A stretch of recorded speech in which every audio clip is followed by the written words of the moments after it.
Psalm 115. Not to us, Lord, not to us, but to your name be the glory, because of your love and faithfulness. Why do the nations say, where is their God? Our God is in heaven. He does whatever pleases him. But their idols are silver and gold, made by human hands. They have mouths but cannot speak, eyes but cannot see. They have ears but cannot hear, noses but cannot smell. They have hands but cannot feel, feet but cannot walk, nor can they utter a sound with their throats. For those who make them will be like them, and so will all who trust in them. All you Israelites, trust in the Lord. He is their help and shield. House of Aaron, trust in the Lord. He is their help and shield. You who fear him, trust in the Lord. He is their help and shield.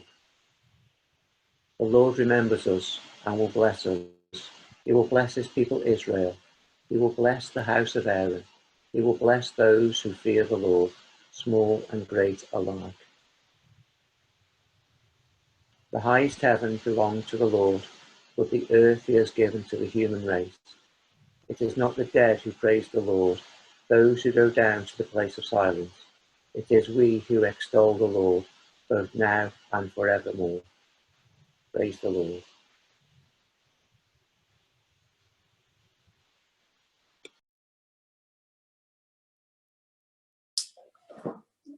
Thank you for reading that, Sam, and just for the different people who've contributed again. A lot of people are asking about my hair, where I got my hair cut. So, you know, what happened this year that I didn't expect, and one of them was to be going to the local dog grooming salon for a haircut. So she doesn't just kind of talk, groom dogs. She's now a hairdresser too. So you can give her feedback on that, but not too bad, I don't think. We used to sing this song, and some people remember it, and the line in it said, I want to serve the purpose of God in my generation. And all of us have had, I'm sure, individual circumstances in life, which some of them have been good and some of them have been difficult, and we've had that too. And really, this is probably the first time that a generation thing, a thing that affects everyone. And I'd often look back and thought, we've actually missed everything, and I would have really liked to have missed this one. I didn't need to tick this box for happening. Clearly, it's been difficult for so many people in so many different ways. And as some of you know, is when I look at that, just that line in that song, and it's easy to sing, but sometimes you just think, actually, it's a bit more difficult. And people knew Doreen, and I think some people knew this, but Doreen Patterson, she died a few years ago, and just an amazing lady. And she had this habit of, she was enthusiastic. She just had enthusiasm for her family, for life, for God, for the church. And I would always meet her, and the question was always which book she'd been reading. And she'd always say to me, I went to the bookshop and I got this book, and I was going to read it over a few days, but it was so exciting. And so I loved it. She just said, I get a cup of coffee and I would read the whole book.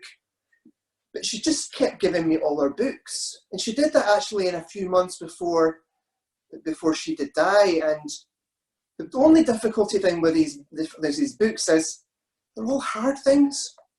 So this book here is one of the books she gave me. Probably, I don't know if it looks on the screen, but this is In a Pit with a Lion on a Snowy Day.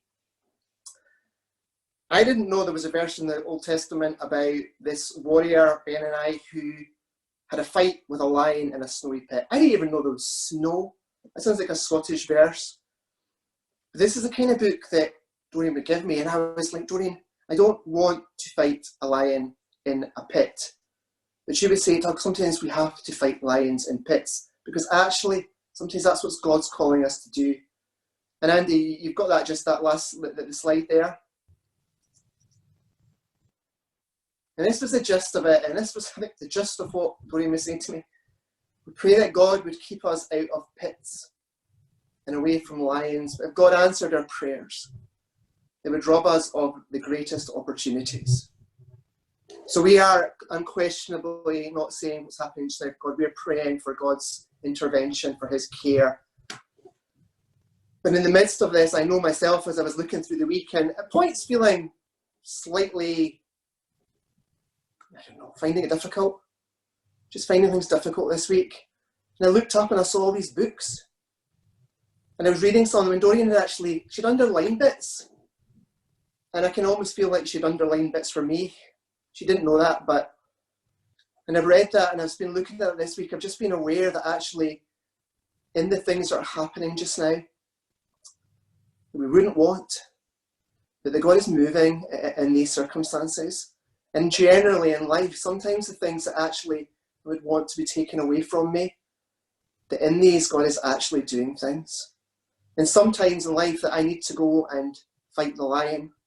I need to go and take on the circumstance. I need to enter into it.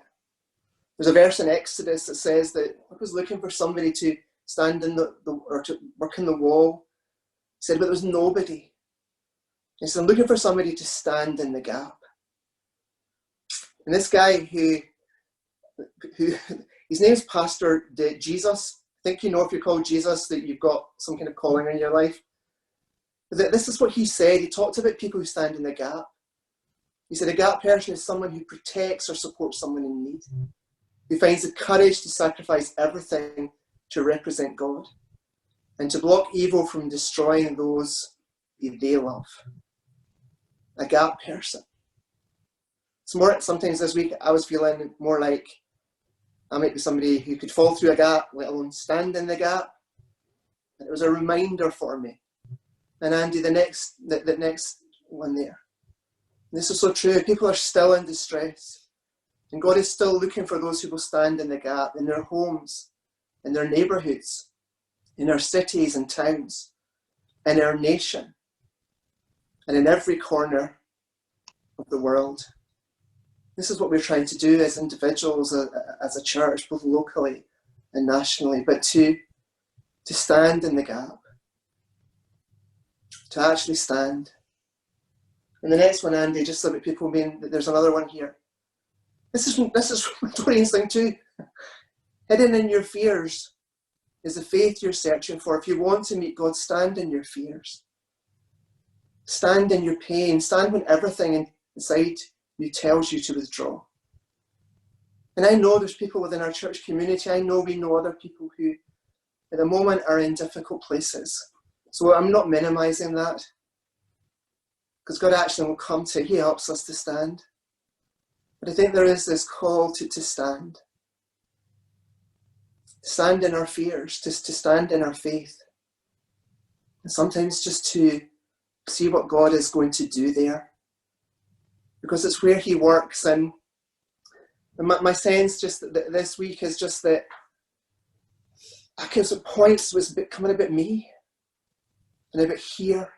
This was just me. This was just, I'm being, just telling you where I was at. And I just had this sense and this thing, and this is why Psalm 115 has been such a life to me the last probably 2 or 3 weeks. Because Lauren Cunningham said, what we're called to do is to know God and to make Him known. To stand in the gap and to make Him known. That it's not about me. And I'm speaking that to myself. It's to know God and to make Him known. To make Him famous. And maybe that's why just Psalm 115 has just caught me. The first verse of Psalm 115 is it just come up here? I think Andy will put this up. Not to us, Lord, not to us, but to your name be the glory. And that actually is just so important in it already. Not to us, Lord, not to us. And I know we know this. That's maybe me who leads to this week. It's just like, God, we're about making you famous. We're about making you known. We're about your name being the glory. Recommitting myself to that.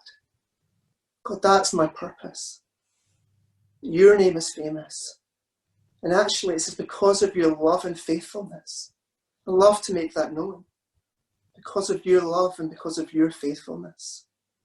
We'll make that known. William Wilberforce, who was so involved in the late 18th century, the start of the 19th century in confronting slavery, spent his life in that. And he had some really hard things, but he had some success. After one of his big successes, and one of the laws coming in that changed slavery, he said, this is the verse he went back and read.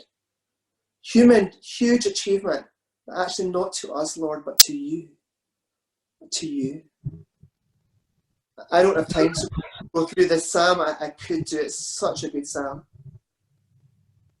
But as he talks about, it's a good psalm for lockdown actually, because to know him, to know God and to make him known, there's things in this psalm that tells about God. If you go to verse 7 or verse 9 to 11, it says it 3 times to 3 groups of people, and again, I can't go through this. But it says, you're our help. And it says, you're our shield. You look at that, verse 9, all you Israelites, trust in the Lord. He is our help and shield. House of Aaron, trust in the Lord. He is our help and shield.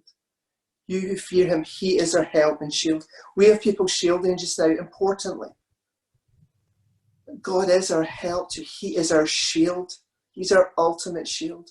So for those at the moment who are in fear, who are in concern, God's our help and he's our shield.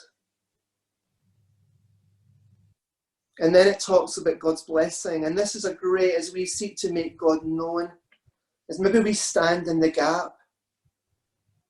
Verse, it says, may the Lord cause you to richly flourish, both you and your children. And I strongly felt during the night, as I was just thinking about this, I felt there was something about children. I felt there was something about parents praying this for their children, about believing again for things for their children, about standing in difficult places for their children. So maybe take this verse. May the Lord cause you to richly flourish, with you and your children. May you be blessed by the Lord, the maker of heaven and earth. And I pray that we will know that ourselves. That where there's difficulty today, we'll know this, but we'll pray this, we'll live this, we will share this. I love the fact that so much I don't like about lockdown, find difficult. Some people it's much more difficult. Some things people are going through. But one of the things that I do think is people are sending me some ideas. I'm hearing some very creative things that people are thinking. Not really looking for good ideas, but just things that are good ideas. And I just pray as I'm a little bit frustrated as I look around the church community, so many creative people. And I just feel a moment like, want to go, want to just do and to be. But actually, we can still do that now. But as we look to the future and what will be the future, there's a quote, we had it in the Link News this week, about the epicenter of creativity and imagination should be the church, reflecting the character and glory of God. And I've just been praying that. Lord, let creativity and imagination that comes from God's heart, let it rise amongst us more. Let us do the new thing that God's calling us to do. To know God and to make him known. Both not just with words, but with actions. With movements towards people to help, to share, to be. And I just pray this morning that that you will, wherever your circumstances, whatever the circumstances of people around you, that you'll know his goodness. That this bit, that it's not about us, but it's about his name. That actually in any situation you say, I don't have what I need for just now. With God, it's about his name, it's about him, it's about him. He's everything. Changes everything. Changes how we look at ourselves and do anything. As a church community, potential is just incredible. I pray that we will know what we've been created to do, and that we'll know God, and that we'll make him known.